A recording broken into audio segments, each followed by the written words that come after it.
तो मेरे हिसाब से तो सुपर पावर भी बन सकता है इंडिया। जिस तरह से वो ग्रोथ कर रहे हैं, सारे अपने सेक्टर्स को लेके चल रहे हैं, तो हिसाब से सुपर पावर भी बन सकता है। यूएस को भी पीछे छोड़ सकता है, चाइना को भी पीछे छोड़ सकता है, तो वो टॉप 3 में है अभी भी। आप ये भी देखें कि एप्पल वो भी अब इधर आ गया, इंडिया के अंदर सैम्पल कर रहा है अपना। क्यों कर रहा है? क्योंकि उनके पास ख़जाने में पैसे हैं। जितनी भी बड़ी बड़ी कंपनी हैं वो इंडिया में आके अपनी कंपनीज लगा रही हैं, अपने मैन्युफैक्चर कर रही हैं। डेफिनेटली ठीक ही दी है यार। जब आप देखें इस टाइम सिर्फ अमेरिका ने 2020-21 में जब मैंने पढ़ा था, उस टाइम सिर्फ $150 अरब सिर्फ अमेरिका ने वहाँ पे इन्वेस्टमेंट की हुई है, और यहाँ पर आपके मुल्क में कोई $2 अरब इन्वेस्टमेंट नहीं करना चाहता। अस्सलाम वालेकुम। वालेकुम सलाम। ब्रदर आपका नाम? मोहम्मद सफ़ान। मेरा नाम तलहा अली। हिलमंद खान। जुनैद भाई, मेरा आपसे क्वेश्चन ये है कि पाकिस्तान डिफ़ॉल्ट होने वाला है इन फाइनेंस डिपार्टमेंट में, और पाकिस्तान ने खुद स्टेटमेंट दी है कि हम डिफ़ॉल्ट कर गए हैं फाइनेंस डिपार्टमेंट में एज़ कम्पेयर टू इंडिया, और इंडिया का फाइनेंस डिपार्टमेंट हमारे से बहुत आगे चला गया। तो इसके बारे में आप क्या कहना चाहेंगे? ऑफ कोर्स हमारे जो हमारे टोटल पाकिस्तान की जो सिस्टम अपना सूरत हाल है, तो उसमें अवाम समेत हमारे जो सियासतदान सब मुलविस हैं। ना कि सिर्फ सियासतदान, हमारे ब्यूरोक्रेट्स, हमारी judiciary, they are involve in this. इसके बारे में यही है, देखें इंडिया काफ़ी ज़्यादा आईटी वगैरह में है और एक्सपोर्ट्स वगैरह उनकी काफ़ी ज़्यादा हैं। इसकी वजह से बाकी उनकी अवाम वगैरह में भी ज़्यादा शऊर है हमारी अवाम से, तो आईटी वगैरह में भी उनकी एक्सपोर्ट ज़्यादा है, उनकी हुकूमत भी सपोर्ट करती है। उसके बरक्स अगर हम लोग अपना देखें तो हमारी हुकूमत भी इतनी सपोर्टिंग नहीं है एक्सपोर्ट के हवाले से या आईटी को ग्रो करने के हवाले से। तो उसकी वजह से अब हमारे मुल्क का ये हाल है, उनका मुल्क ग्रो कर जा रहा है, उनकी हुकूमत भी सपोर्ट कर रही है, उनकी अवाम भी बेहतर जा रही है। तो बस यही वजह है यार देखो, 1990 के अंदर इंडिया का भी $6 बिलियन था इकोनॉमी, हमारी भी $6 बिलियन थी। अब आप देखें, कंपैरिजन करें, इंडिया किधर चला गया और पाकिस्तान किधर रह गया। क्यों रह गया? हमने पूरी ज़िंदगी आप देख लें, 40 साल आर्मी ने डायरेक्ट मार्शल लॉ लगाया और 30 साल जो है इनडायरेक्ट हुकूमत की है। अभी भी आप सिचुएशन देख लें इस मुल्क के अंदर क्या चल रहा है, तो ये ऐसे नहीं ठीक हो सकती, आपकी इकोनॉमी ऐसे ठीक नहीं हो सकती। इसके लिए आपको प्लान्स करने होंगे, एक मुस्तकबिल का एक मंसूबा बनाना होगा और उसके प्लान के मुताबिक चलना होगा। ये मुल्क इस वक्त सही डायरेक्शन के अंदर नहीं जा रहा और कोई होप भी नज़र नहीं आ रही। आपने न्यूज़ भी देखी होगी कि इस साल 7.5 लाख बच्चा मुल्क छोड़ के बाहर चला गया। क्यों चला गया? क्योंकि यार अपॉर्चुनिटीज़ ही नहीं है यहाँ पे यूथ के पास, स्टूडेंट के पास। तो मैं नहीं समझता यार ये कोई हो सकता है या मुस्तकबिल में की होप नज़र आ रही है।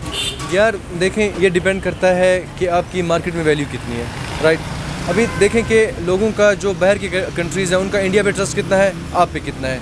मींस लोग वहाँ पे कितना इन्वेस्टमेंट करते हैं, आप पे कितना इन्वेस्टमेंट करते हैं। इंडिया इसलिए आगे क्योंकि वहाँ से जो भी बाहर का इन्वेस्टर आता है उनको यकीन होता है कि जो इंडिया की जो गवर्नमेंट है, जो इंडिया की स्टेट है, जो भी इंडिया की जो मशीनरी है, वो उनका ख्याल रखेगी, उनसे टैक्सेस भी कम लेगी, उनको लाइट भी अच्छी देगी। जो हमारे यहाँ पर है, हमारे यहाँ पे ट्रस्ट नहीं है। अगर बाहर से लड़कों जो सरमाएदार आता है यहाँ पे इन्वेस्ट करता है, वो किस पे यकीन करें? एस्टेब्लिशमेंट पे यकीन करें, जो हमारे हुक्मरान बैठे हैं इन पे यकीन करें। अब बताएं, तो मेन रीज़न यही है, उनका हम पे ट्रस्ट ही नहीं है। एक्चुअली पाकिस्तान अब इसलिए पीछे रह गया फाइनेंस डिपार्टमेंट, क्योंकि उन्होंने जो लोन्स लिए हैं, लोन्स का इंटरेस्ट बढ़ता जा रहा है साल ब साल, और लोन्स बढ़ते जा रहे हैं, जिस वजह से फाइनेंस डिपार्टमेंट बहुत पीछे रह गया। बजाय इंडिया की टेक्नोलॉजी, वो बहुत टेक्नोलॉजी में बहुत आगे निकल गए, अपनी आईटी में बहुत आगे निकल गए हैं। उनका फाइनेंस डिपार्टमेंट इसलिए बेहतर, और बाकी कंट्रीज़ उनके ऊपर इन्वेस्ट कर रही हैं, अपनी इंडस्ट्रीज़ वहाँ पे लगा रही हैं, जिसकी वजह से उनकी इकॉनमी और ऊपर जा रही है। लेकिन पाकिस्तान पे कोई ट्रस्ट लेवल इतना नहीं है दूसरी कंट्रीज़ का, जिसकी वजह से पाकिस्तान की इकॉनमी भी स्ट्रॉन्ग नहीं है और बाकी के यहाँ पे ना करें। तो आपको क्या लगता है कि इंडिया ने अपने फाइनेंस डिपार्टमेंट को इतना स्ट्रॉन्ग किस तरह करके रखा हुआ है? आई थिंक वो लोग आईटी में बहुत ज़्यादा हमसे आगे हैं, उनकी आईटी इंडस्ट्री बहुत ज़्यादा आगे है। देन उनके वहाँ पे अपने चीज़ों के प्रोडक्शन यूनिट्स हैं, लाइक वहाँ पे इंटरनेशनल ब्रांड्स, स्टारबक्स है, एप्पल है, तो वो काफ़ी हमसे आगे हैं। उनका काफ़ी जो हमसे पैसे का काफ़ी स्टेबल है, वो काफ़ी सालों से स्टेबल है। तो आपको क्या लगता है कि इंडिया अपने फाइनेंस डिपार्टमेंट को ज़्यादा प्रायोरिटी देती है as compare to Pakistan? Of course, जितना बड़ा वो मुल्क है, जितनी बड़ी उनकी आर्मी है, उनकी जितनी ज़्यादा उनकी रियासतें हैं, तो दे की priority to their finance department. उनको पता है, देखें हर जगह पैसे की वैल्यू होती है। देखें यूएस पूरी दुनिया चला रहा है, उसके बाद पैसा है तो चला रहा है। इंडिया आप देखें सुपर पावर की एक दौर में जा रहा है कि सुपर पावर भी बन सकता है, तो फाइनेंस को अपनी इंपॉर्टेंस देगी तो फिर ही बनेगा वो। यार इंडिया ने दी है, इंडिया ने 1990 के अंदर ही प्लान बना लिया था कि उन्होंने अब ये जंगें नहीं लड़नी, फ़ौज पे वो भी लगाते हैं पैसा, हम भी लगाते हैं, पर उन्होंने अपना इकोनॉमी का प्लान जो था उसके मुताबिक चले हैं और अब आप देख लें यार वो किधर आईटी के अंदर भी माइंड ब्लोइंग है यार। इंडिया बहुत आगे निकल गया, पाकिस्तान तो यार कुछ भी नहीं है यार। आप ये भी देखें कि एप्पल वो भी अब इधर आ गया, इंडिया के अंदर असेंबल कर रहा है अपना। क्यों कर रहा है? क्योंकि उनके पास ख़जाने में पैसे हैं। जितनी भी बड़ी बड़ी कंपनियाँ हैं वो इंडिया में आके अपनी कंपनीज लगा रही हैं, अपने मैन्युफैक्चर कर रही हैं। डेफिनेटली ठीक ही दी है यार। जब आप देखें इस टाइम सिर्फ अमेरिका ने 2020-21 में जब मैंने पढ़ा था उस टाइम सिर्फ $150 अरब सिर्फ अमेरिका ने वहाँ पे इन्वेस्टमेंट की हुई है। और यहाँ पर आपके मुल्क में कोई $2 अरब इन्वेस्टमेंट नहीं करना चाहता, क्योंकि ट्रस्ट नहीं है ना लोगों का आपके ऊपर। आपकी गवर्नमेंट 2 महीने चलती नहीं है, तो वो यहाँ पे आके किसकी पॉलिसी को फॉलो करें? इमरान खान था, उसने टेक्सटाइल को उसने कहा था कि अगर आप लेट्स सपोज 14-15 घंटे काम करते हैं जो ऊपर वाली बिजली होगी उसका हम आपसे कॉस्ट चार्ज नहीं करेंगे। वो पहले उस पॉलिसी पे काम कर रहे थे। जैसे इमरान खान की गवर्नमेंट चेंज हुई, नई गवर्नमेंट आई, इन्होंने वो सारी पॉलिसी ख़त्म कर दी, तो आप उनको वो इन्वायरमेंट ही प्रोवाइड नहीं कर रहे हैं। तो डिपेंड करता है कि आप किस तरह की पॉलिसी बनाते हैं। इसलिए कहते हैं कि लीडर को ना देखो, लीडर की जो पॉलिसी है उसकी जो विजन है उसको देखो। इंडिया अभी तो फ़िलहाल कम दे रही है प्रायोरिटी। अगर वो इसको मज़ीद बेहतर करेंगे तो वो हो सकता है कि और ऊपर जाएँ और उनकी इकॉनमी और बेहतर होगी। लेकिन पाकिस्तान अपनी इकॉनमी पे इतना वो तवज्जो नहीं देता, वो लोन्स बढ़ाई जा रहे हैं जिसकी वजह से उनकी इकॉनमी और नीचे आ रही है और फाइनेंस की वजह से नीचे जा रहा है। तो करंट सिचुएशन के लिहाज से, आज के लोगों के लिहाज से और आज के हालात के लिहाज से, तो आप इंडिया को किस मुकाम पे देखते हैं? अगर यही हालात है तो हम लोग लाइक श्रीलंका हम बैकफुट पे हो जाएंगे। इंडिया इस बांग्लादेश वो आगे निकल जाएगा ऑफ कोर्स। तो मेरे हिसाब से तो सुपर पावर भी बन सकता है इंडिया। जिस तरह से वो ग्रोथ कर रहे हैं, सारे अपने सेक्टर्स को लेके चल रहे हैं, तो हिसाब से सुपर पावर भी बन सकता है। यूएस को भी पीछे छोड़ सकता है, चाइना को भी पीछे छोड़ सकता है, तो वो टॉप 3 में है अभी भी। तो करंट सिचुएशन के लिहाज से जो आजकल मुल्क में हालात सारे चल रहे हैं ऑल ओवर द वर्ल्ड, तो करंट सिचुएशन के लिहाज से आप इंडिया को किस मुकाम पे देखते हैं? India with in next 5 years India दुनिया की 5वीं बड़ी मईशत आई थिंक डिक्लेयर हो गई है इस टाइम। और वो कह सकते हैं कि 2030 तक इंडिया दुनिया की 3री-4थी बड़ी मईशत डिक्लेयर हो जाएगी। क्योंकि देखा उनका गूगल में उनका है, ट्विटर पे उनके बड़े बैठे हैं, हर जगह पे उनके, क्योंकि वो अपने लोगों को वैल्यू करते हैं।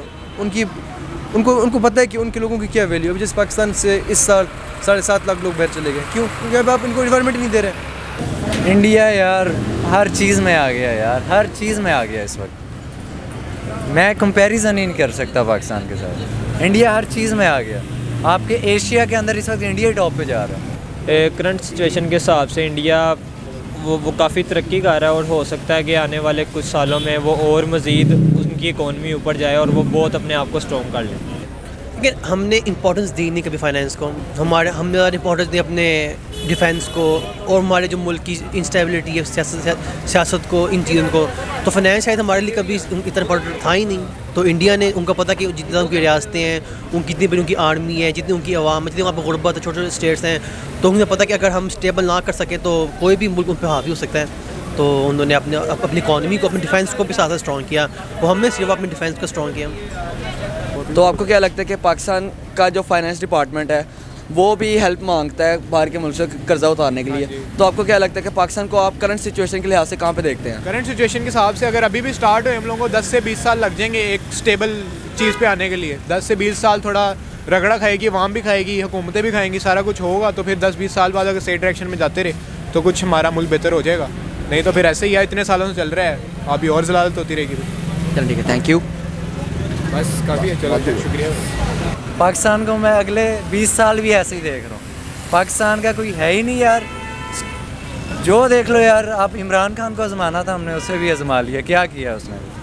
कुछ भी नहीं। उसके बाद भी टीम नहीं थी, गली बात ही है वो। उसकी हर तकरीर देख लो, उसने यही बात करनी होती है, वही पुरानी बातें, करप्शन की, ये वो। मगर यार कोई प्लान नहीं नज़र आ रहा ना यार हमें। जब तक हम कोई ऐसी पॉलिटिकल पार्टी, इस वक्त पाकिस्तान की जो टॉप 3 पॉलिटिकल पार्टीज़ हैं, People's Party, Noon League, PTI, elite class party हैं, उसका अवाम के साथ लिंक ही नहीं है। सो लास्ट में यही कहूँ कि अगर हम चाहते हैं कि हम लोग श्रीलंका ना बने, तो हमने अपने डिफेंस को स्ट्रॉन्ग करना होगा। हमें अपने कर्जे उतारने होंगे। हमें IMF जो प्रोग्राम हमने लिया है, हमने बेशक वो 2 महीने सख्ती के होंगे, बट हमें उस पर पूरा उतरना पड़ेगा, वरना तो वी विल डिफ़ॉल्ट।